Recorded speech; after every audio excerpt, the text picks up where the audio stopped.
আদালত অবমাননার দায়ে এবার ফেঁসে গেল রাজ্য সরকার। ৩ বছর আগে অর্থাৎ ২০২২ সালের ১লাই আগস্ট কৃষি বিকাশ শিল্প কেন্দ্র মামলায় রায় দিয়েছিল কলকাতা হাইকোর্ট।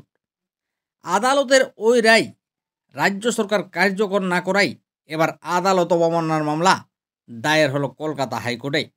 আসলে কৃষি বিকাশ শিল্প কেন্দ্র ওই সংস্থাটি ভারতের কেন্দ্রীয় সরকারের ২০ দফা কর্মসূচি বাস্তবায়নে সাহায্য করত। সংস্থাটির দাবি ছিল, যেহেতু তারা সরকারকে অনেক উন্নয়নমূলক কাজে সাহায্য করেছে, তাই যারা এতদিন ওই সংস্থায় কাজ করছেন তাদের সরকারি চাকরিতে নিয়োগ দেওয়া হোক, অথবা সরকার যেন এই সংস্থাকে অধিগ্রহণ করে ও সংগঠনের কর্মীদের সুরক্ষা দেয়, সেই দাবি তোলা হয়েছিল ওই সংস্থার তরফে। এমনকি প্রাথমিকভাবে কেন্দ্র ও রাজ্য সরকারের দপ্তরগুলি কৃষি বিকাশ শিল্প কেন্দ্রের প্রশংসাও করেছিল। কিন্তু পরে সরকার বলে দেয় এই সংস্থাকে কখনো সরকারিভাবে অনুমোদন দেওয়া হয়নি, তারা নিজেরাই ইচ্ছা মতো করে কাজ করেছে, সরকার কোনো দায়িত্বও দেয়নি। তাই কর্মীদের নিয়োগ বা সংস্থাকে গ্রহণ করার কোনো প্রশ্নই ওঠে না। তবে কলকাতা হাইকোর্ট ২০২২ সালের রায়ে সুস্পষ্টভাবে ৩টি প্রসঙ্গের কথা উল্লেখ করেছিল।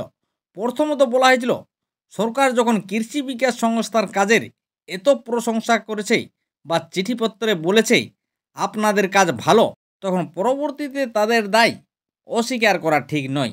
দ্বিতীয়ত আদালত বলেছিল, যদিও এটা সত্য যে সরকার কখনো লিখিত প্রতিশ্রুতি দেয়নি, তবুও আগে যে অবস্থান নিয়েছিল সেটাকে পুরোপুরি অস্বীকার করা অনৈতিক ও দায়িত্ব জ্ঞানহীনের কাজ। এরপর তৃতীয়ত আদালত বলেছিলেন, কথা না রাখলে সেটা সরকারি দায়িত্ব পালনে ব্যর্থতা।